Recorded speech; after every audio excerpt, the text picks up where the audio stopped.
Hello Indie Warriors, welcome back to I Dream of Indie Games. 𝐦𝐨𝐬𝐤 here, kicking things off as voted on by our Patreon community. You asked for it, you're getting it. We're talking about our favorite indie gaming enemies. And I'm starting things off because, I don't know, they always make me go first. Someone else go first, alright? No, but seriously, really excited about this topic. It was between this and funniest indie game characters, but this narrowly won the poll. If you are a member of our Patreon, you can vote in these polls. We'll be doing these probably every week, pretty much going forward, and we hope you all enjoy this new series of videos. Every single member of the staff, I hope, is going to be participating. All right, with all of that out of the way, let's get into one of my personal favorite indie gaming enemies. All right, technically this is cheating. It's 2, okay?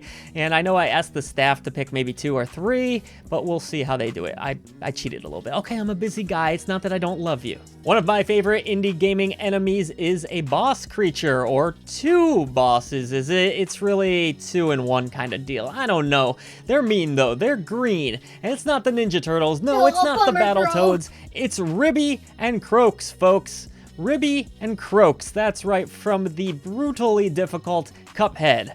Ugh, excuse me, I think I have a frog in my throat.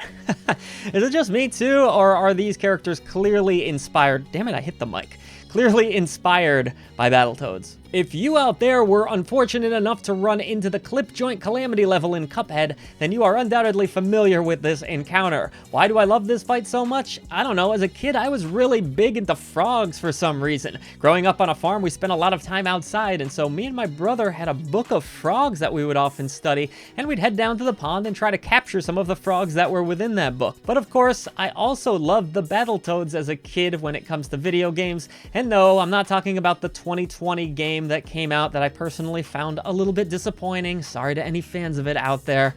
I'm talking about the old school NES Battletoads, baby. Yeah, I know the Turtles were more popular, but I still loved Rash, Pimple, and Zitz, and I would see them pretty much in every comic that I got at my local comic book shop. Remember those comic book shops? Those were great. Anyways, before I go off on a tangent, part of the reason I love the Ribby and Croaks fight so much is because of how beautiful these characters look in motion. You could say that for pretty much every boss encounter in Cuphead, or really the whole game. It's an unbelievable achievement, one of the most beautiful indies of all time. But anyways, the first phase of this battle, it seems a little bit too easy, right? You just know something bad is going to happen. These flaming hot fireflies are shot out, but then things only heat up from there. Hadouken fireballs will be hurled towards you, bouncy balls, wind, and then they become a giant-ass slot machine seemingly out of nowhere. A slot machine, really. I did not see that coming. This machine is a real mother effer too. You don't want to hit the jackpot on this one because it hurls all sorts of shit your way. You'll need to parry the crank if you hope to survive, and as insane as this is on the normal settings, try playing on expert to completely lose your mind. Everything is sped up. Whoa, whoa, whoa. All of that said, this fight is awesome, and in case you didn't catch the little Easter egg that's going on with this fight, another reason I love the battle so much is that it pays tribute to Street Fighter. Come on, the Hadouken didn't give it away, really? From animations similar to Dalsim to Ribby's Ryu outfit, Guile's Sonic Boom, it's all here. You must have got the reference, come on. Anyone out there miss this, really? I just love when games pull stuff like that, and I just have to say, Ribby and Croaks is a really awesome boss encounter. I guess they're 2 of my favorite indie enemies of all time, even if I did cheat a bit. For my favorite indie game enemy design, I'm absolutely gonna cheat and say all enemies from Darkest Dungeon.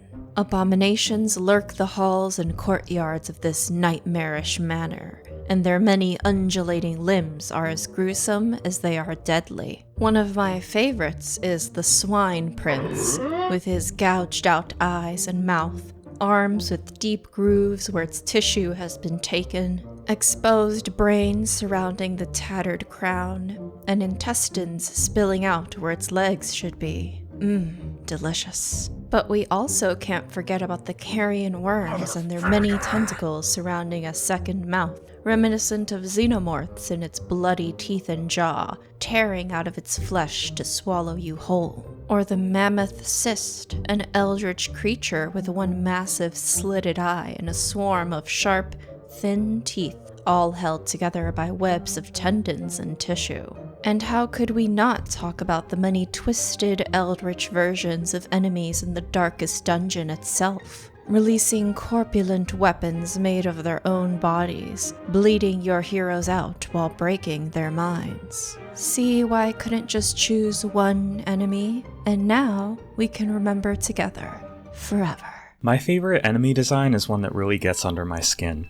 I should probably preface by saying I like really weird horror, the kind of stuff that's mysterious and doesn't show its full hand at once and sort of leaves you on edge not knowing what's coming for you next. So I think only a few games in recent memory have really sort of scratched that itch for me.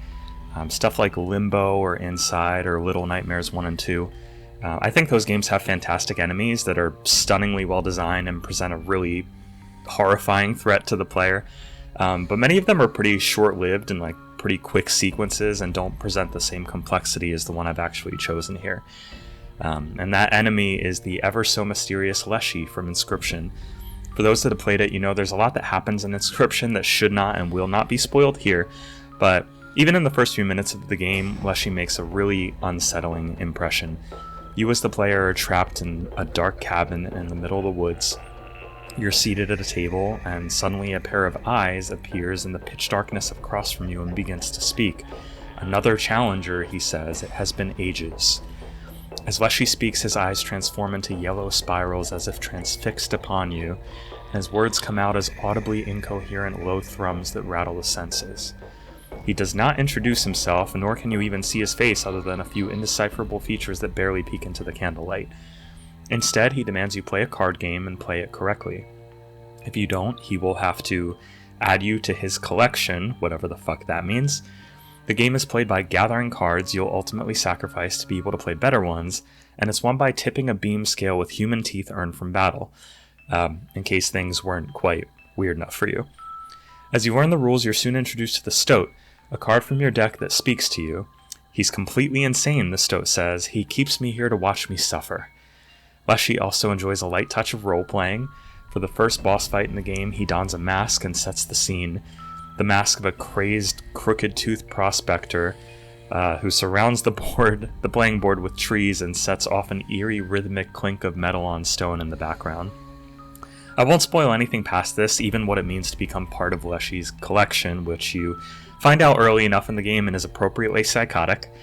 Leshy's initial appeal is that he's a mystery, and one that's unhinged and impossible to negotiate with, an insistent dark silhouette making vague threats and giving no delusions that he won't follow through. Naturally, the spin on a favorite enemy is more about Leshy's narrative appeal and ominous vibe, but he's creepy immediately and with little context, and that's what impressed me the most. Daniel Mullins, Inscryption's absolutely brilliant creator, shows us enough of Leshy to beg several questions around what the fuck is going on, and holds back exactly enough, drip-feeding us answers in a way that often mystify and disturb more.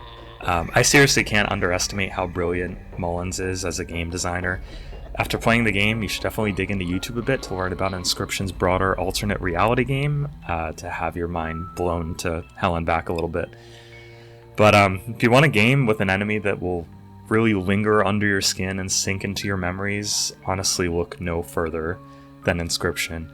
Non-horror fans might not be too interested in that sort of burrowing dread, but everybody else should absolutely play Leshy's game, as if you even had a choice. Silent Signs here with my choice for favorite enemy design, and for this list I combed through all of the creepy and disturbing and dark horror games I've played over the last few years. I thought about shouting out World of Horror, perhaps something like Inscryption, which Barely Magic Mike also had the same idea. I even thought about Binding of Isaac, which is one of my favorite indie game titles, and I landed upon, of all things, Rhythm Sprout. Specifically from Rhythm Sprout 𝐿. This is a really strange and unique take on the rhythm genre because there is a fighting aspect to it. You play as this little sprout that is trying to make it to King Sugar Daddy, which is hilarious in and of itself. But in this particular fight, you are challenging 𝐿, who only wants to be your friend. He wants to chill and have a Gilmore Girls marathon with you. Now, I may not have ever seen Gilmore Girls, and I guess I never will with 𝐿, but this fight is hilarious. The enemy design is fantastic, and the music is freaking banging. I love this game so much, and I highly recommend you check it out if you're a fan of rhythm games or just awesome soundtracks in general. It's a great fight and a lot of fun.